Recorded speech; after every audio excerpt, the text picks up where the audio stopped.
আসসালামু আলাইকুম, এটিএন বাংলা সংবাদে সবাইকে স্বাগত জানাচ্ছি। আফরোজ আক্তার কামাল। শুরুতেই বিআরবি কেবলস সংবাদ শিরোনাম। জুলাই সনদ বাস্তবায়ন আদেশে অস্পষ্টতা দূর করতে সরকারের প্রতি আহ্বান। এনসিপি জনগণকে পাশ কাটিয়ে রাজনৈতিক দলগুলোকে খুশি করার অভিযোগ।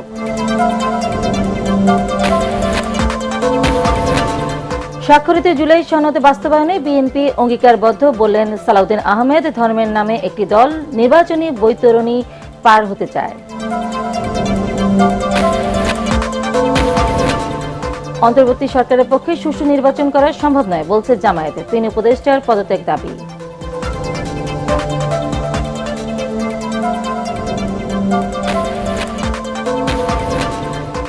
কম বেশি সব পক্ষকে তুষ্ট করে জুলাই সনদের আদেশ জারি করেছে অন্তর্বর্তী সরকার, মন্তব্য রাজনৈতিক বিশ্লেষকদের।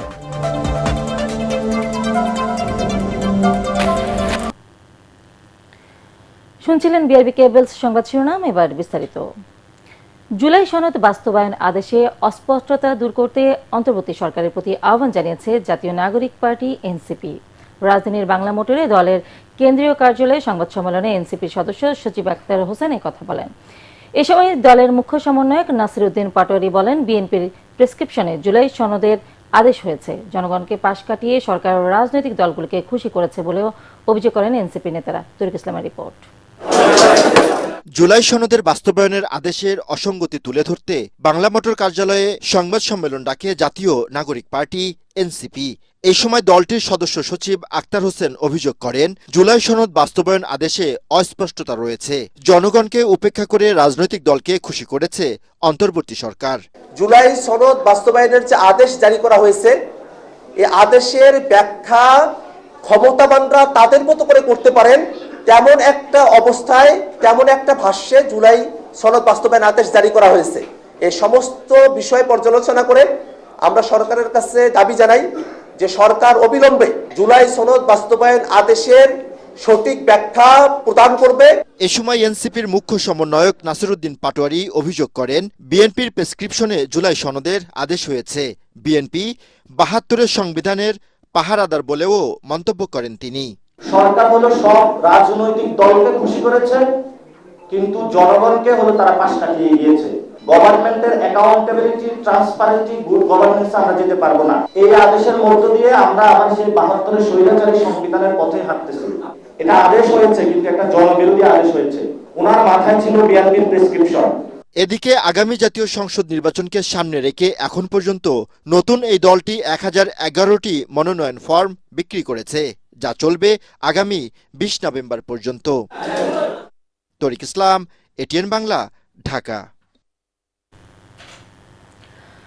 রাজনৈতিক দলগুলোর ঐকমত্যের ভিত্তিতে স্বাক্ষরিত জুলাই সনদ বাস্তবায়নে বিএনপি অঙ্গীকারবদ্ধ বলে জানিয়েছেন দলটির স্থায়ী কমিটির সদস্য সালাউদ্দিন আহমেদ। এর বাইরে জবরদস্তিমূলক বা চাপিয়ে দেওয়া কোনো কিছু জনগণের কাছে গ্রহণযোগ্য হবে না বলে দাবি করেন তিনি। রাজধানীতে নারী সমাবেশে সালাউদ্দিন আহমেদ অভিযোগ করেন, একটি দল ধর্মের নামে জাতীয় নির্বাচনী বৈতরণী পার হতে চায়। মনিরুল হাসান জানাচ্ছেন বিস্তারিত। দেশের বিভিন্ন স্থানে নারীর উপর ক্রমবর্ধমান সহিংসতা ও হেনস্থার নানা ঘটনার প্রতিবাদ জানাতে রাজধানীর শাহবাগে মিছিল সমাবেশের আয়োজন করে নারী ও শিশু অধিকার ফোরাম।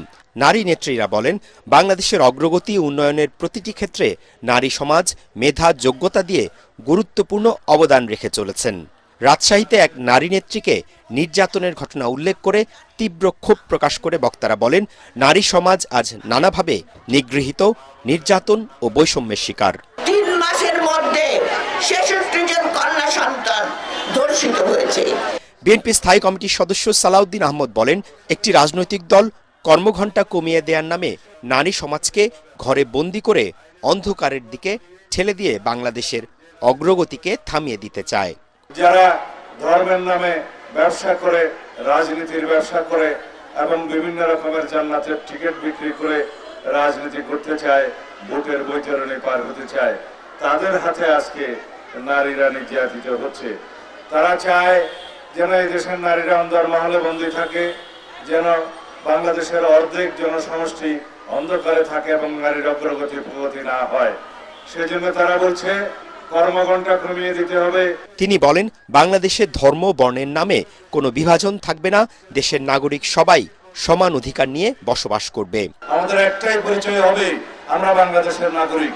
এখানে কেউ ধর্মীয় পরিচয়ে সংখ্যালঘু সংখ্যাগুরু থাকবো না, এখানে কোনো সংস্কৃতির ভিত্তিতে বিভাজন থাকবে না।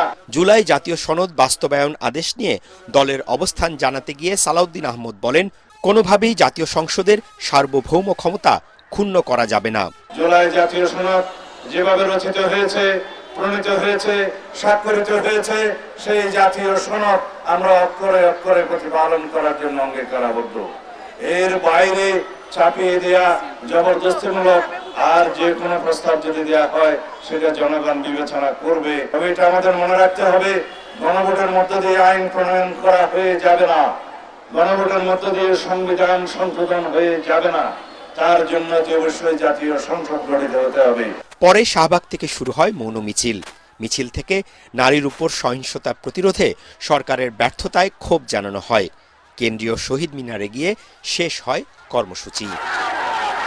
মইনুল হাসান, এটিএন বাংলা, ঢাকা।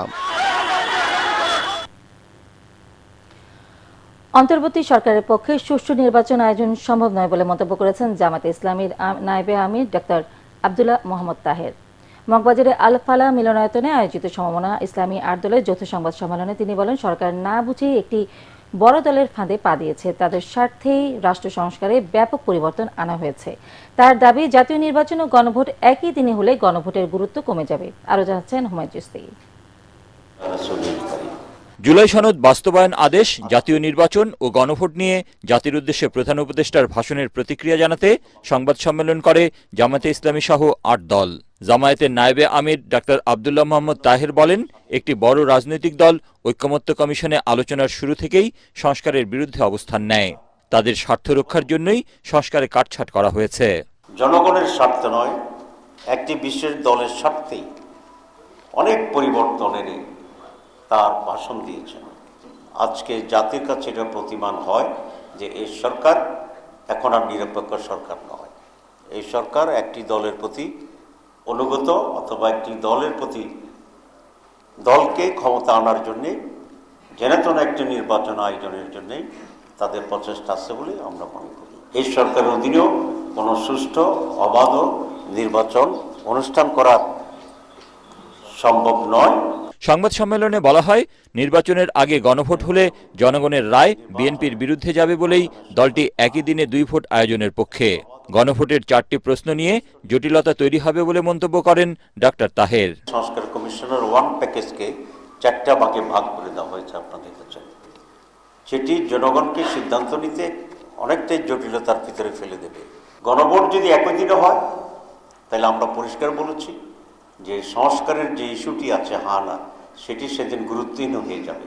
এই সরকার বুঝি হোক না বুঝি হোক, ইচ্ছাকৃতভাবে হোক অথবা ষড়যন্ত্রের শিকার হয়ে হোক, তারা একটি দলের সেই ফাঁদে পা দিয়েছে এবং সংস্কারকে প্রায় গুরুত্বহীন করে ফেলেছে। গণভোটের দিন পরিবর্তন, 3 উপদেষ্টার অপসারণ সহ 3টি দাবি তুলে ধরা হয় সংবাদ সম্মেলনে। অনতি বিলম্বে আলাদাভাবে গণভোট করার তারিখ উনি ঘোষণা করবেন, এটা আমরা আশা করি। 2, কমপক্ষে 3 জন উপদেষ্টা আছে যারা ওনাকে মিসগাইড করতেছে, আমরা তাদের অপসারণ দাবি করছি।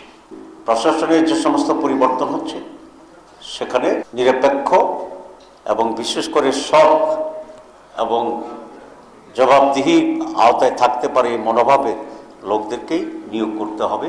16 নভেম্বর 8 দলের বৈঠকের পর পরবর্তী কর্মসূচি ঠিক করা হবে বলে জানান জামায়াতের নায়েবে আমির। হুমায়ুন চিশতি, এটিএন বাংলা, ঢাকা।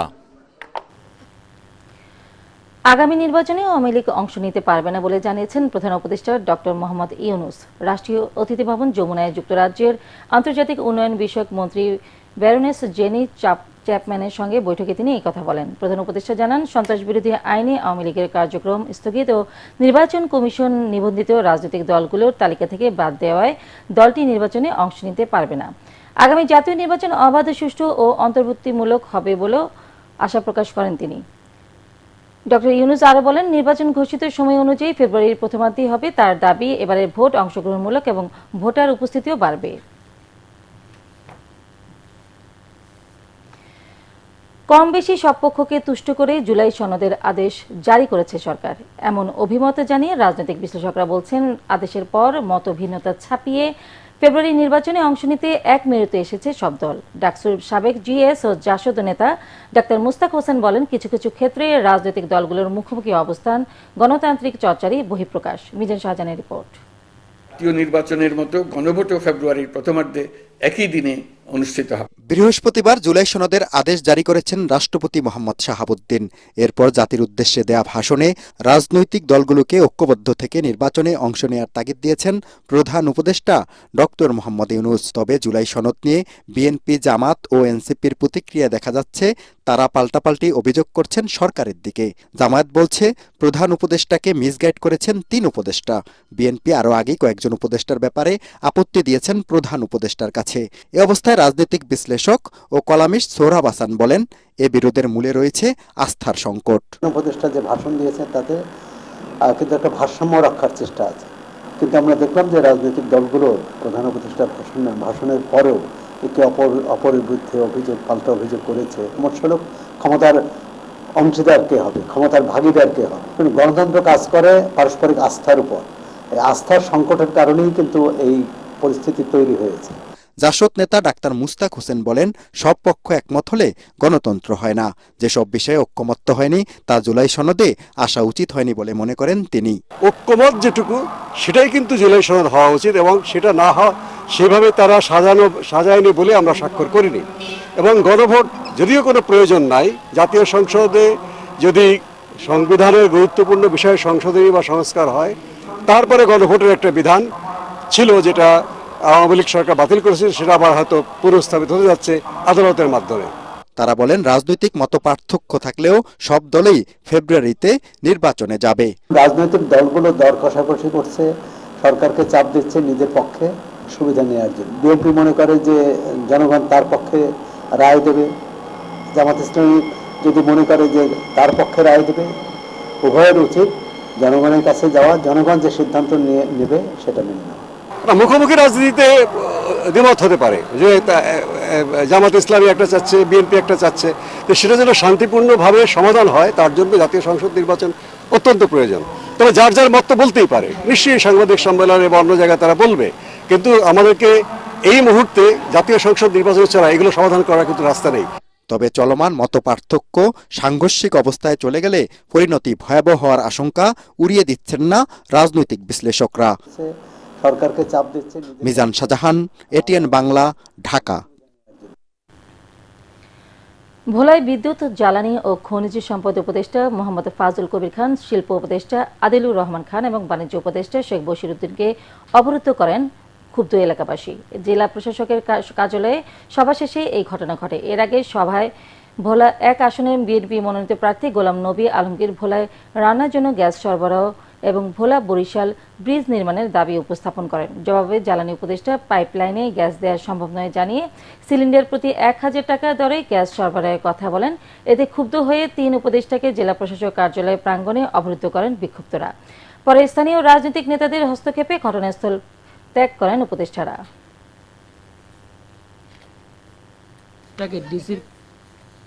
আগামী ডিসেম্বরের মধ্যে সরকারকে নির্বাচনী তফসিল ঘোষণা করার আহ্বান জানিয়েছেন বিএনপির কেন্দ্রীয় নেতা ও নাটোর 2 আসনে দলের মনোনীত প্রার্থী রুহুল কুদ্দুস তালুকদার দুলু। তিনি বলেন, এই নির্বাচনের জন্য দেশের মানুষ গত 20 বছর ধরে অপেক্ষা করছে, তাই মানুষের অপেক্ষা আর সহ্য হচ্ছে না। নাটোর সদর উপজেলার হরিশপুর তেঘরিয়া কদমতলী বাজার প্রাঙ্গণে উঠান বৈঠকে দুলু এসব কথা বলেন। জাতির উদ্দেশ্যে দেওয়া ভাষণে আগামী ফেব্রুয়ারির প্রথমার্ধে নির্বাচনের ঘোষণা দেওয়ায় প্রধান উপদেষ্টাকে ধন্যবাদ জানিয়ে বিএনপির সাবেক উপমন্ত্রী বলেন, নির্বাচন হবে বললেই হবে না, নির্বাচনের তারিখ ঘোষণা করতে হবে। সরকারের কাছে আমাদের আহ্বান, আগামী ডিসেম্বর মাসের মধ্যে আপনারা নির্বাচনের তারিখ ঘোষণা করবেন। কারণ মানুষ আর রায় মানছে না, মানুষ আর অপেক্ষা মানছে না। এই নির্বাচনের জন্য আজকে 20-22 বছর মানুষ অপেক্ষা করে বসে আছে। এই নির্বাচনের জন্য নির্বাচনী তফসিল শিডিউল ঘোষণা করে দেয়, তবে মানুষের কষ্টের লাঘব হবে। সপ্তাহের ব্যবধানে কেজিতে কাঁচামরিচের দাম বেড়েছে 30 থেকে 40 টাকা। পেঁয়াজের দাম কিছুটা কমলেও একদিনের ব্যবধানে সব ধরনের সবজির দাম বেড়েছে 20 থেকে 30 টাকা। বিক্রেতারা আমদানি কমার দোহাই দিলেও দাম বাড়ায় নিম্ন আয়ের মানুষের নাভিশ্বাস উঠেছে। রাজধানীর বিভিন্ন কাঁচা বাজার ঘুরে আরো জানাচ্ছেন মুশফিকুর রহমান। সবজি ছে মুরগির দামে কম, সিম 1 কেজি 160 টাকা, মুরগি 170 টাকা, 85 টাকা, তো মুরগির দাম কম না। সরেজমিনে এমন সমীকরণ মিলাতে গিয়ে দেখা যায় কাঁচা বাজারে দামের দাপট। সবজির ভরা মৌসুমে সব ধরনের কাঁচা সবজির দাম বেড়েছে 20 থেকে 30 টাকা, তাও মাত্র একদিনের ব্যবধানে। গতকালকার তো আজ সব মালে কেজি 20 থেকে 30 টাকা বাড়ছে। মাল মারা কালকে আসে লাগা, কালকে অবরোধ গেল না, লাগা মানে মালের দাম অনেক বেশি। ফলে ব্যাগ ভর্তি বাজার করতে এসে দাম সাধ্যের বাইরে থাকায় অনেক ক্রেতাকে ফিরতে হচ্ছে খালি হাতে। কেউ বা বাজেট বাড়িয়ে কোনো মতে প্রয়োজনের চেয়ে কম পণ্য কিনে ফিরছেন ঘরে। 1000 টাকা নিয়ে আসছি, 1500 টাকা প্লাস হয়ে গেছে। খুবই কষ্ট ভাই, এটা অনেক কি বলবো, 15-20 হাজার টাকা বেতন পাই আমরা, এই যে মানে না খাইয়া থাকার অবস্থা। রিন্সের বাইরে হয়ে যায়, আশা করা যায় কিন্তু কেনা যায় না। সপ্তাহ জুড়েই বাজারে পেঁয়াজের ঝাঁজে দিশেহারা ক্রেতারা। শুক্রবার নামমাত্র দাম কমলেও তাতে সন্তুষ্ট না তারা। বিক্রেতারা বলছেন ভিন্ন কথা।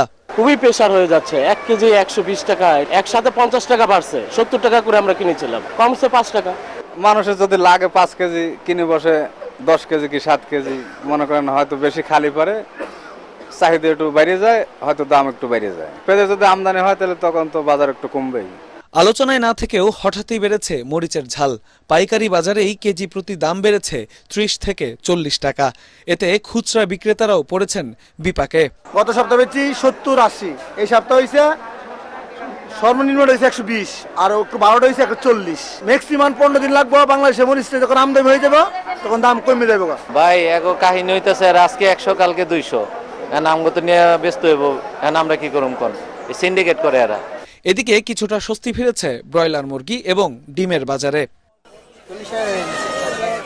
মুশফিকুর রহমান, এটিএন বাংলা, ঢাকা। সন্ধানী লাইফ ইন্স্যুরেন্স আন্তর্জাতিক সংবাদ।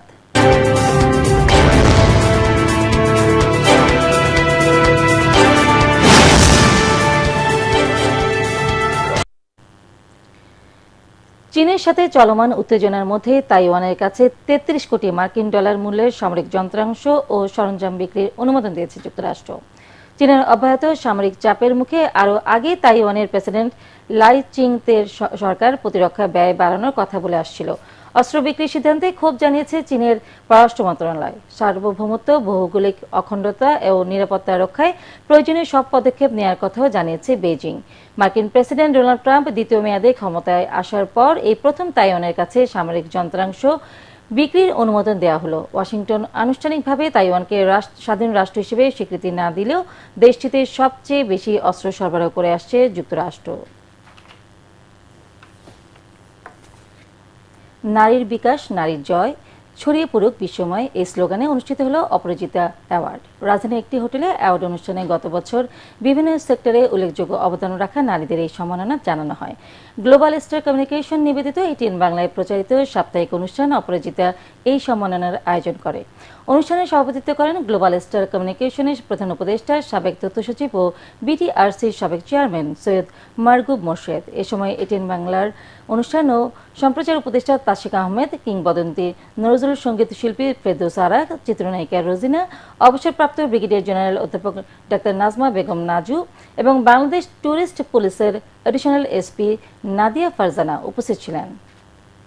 আমাদের দেশকে এগিয়ে নিয়ে যাচ্ছে আজকে নারীরা। আমরা যদি দেখি সব সেক্টরেই নারীদের অবাধ বিচরণ এবং তারা খুব সাকসেসফুলি করছে। এই রিকগনিশনটা আপনাদেরকে দিতে হবে এবং আপনাদের আজকের রিকগনিশনটাই আগামী দিনে আপনারা আরো বড় কিছু করবেন, আপন আলোয় উদ্ভাসিত হবেন, দেশকে এগিয়ে নিয়ে যাবেন। আমাদের দেশটাকে সবাইকে এগিয়ে নিয়ে যেতে হবে, আমাদের দেশটাকে ভালোবাসতে হবে। এবার খেলার খবর।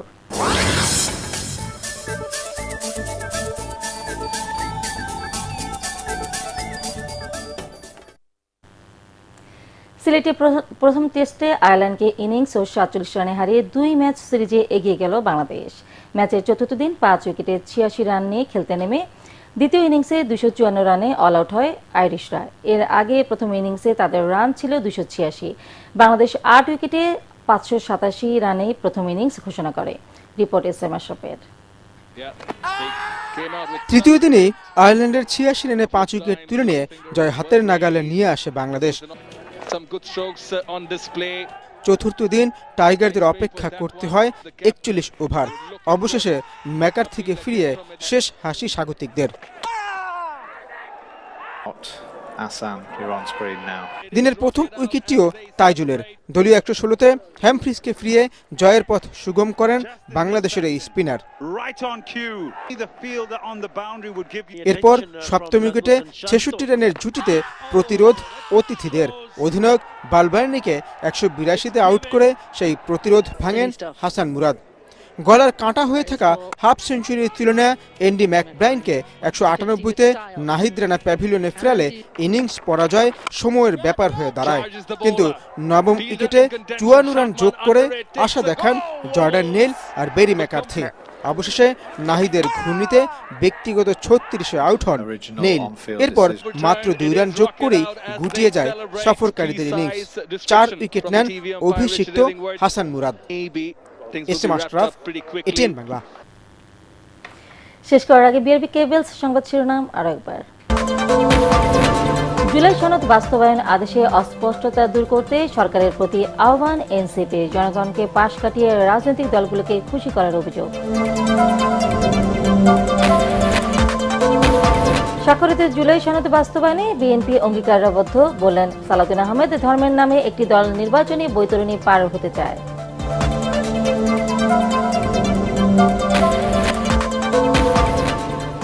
অন্তর্বর্তী সরকারের পক্ষে সুষ্ঠু নির্বাচন করা সম্ভব নয়, বলছে জামায়াত। ৩ উপদেষ্টার পদত্যাগ দাবি।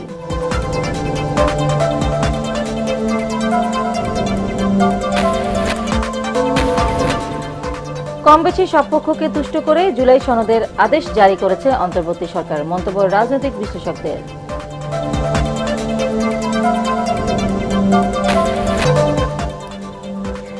পরবর্তী সংবাদ দেখার আমন্ত্রণ জানিয়ে এখনকার মতো শেষ করছি। এটিএন বাংলা সংবাদ ইউটিউবে দেখতে ব্রাউজ করুন youtube/ATN বাংলা নিউজ। ধন্যবাদ সবাইকে।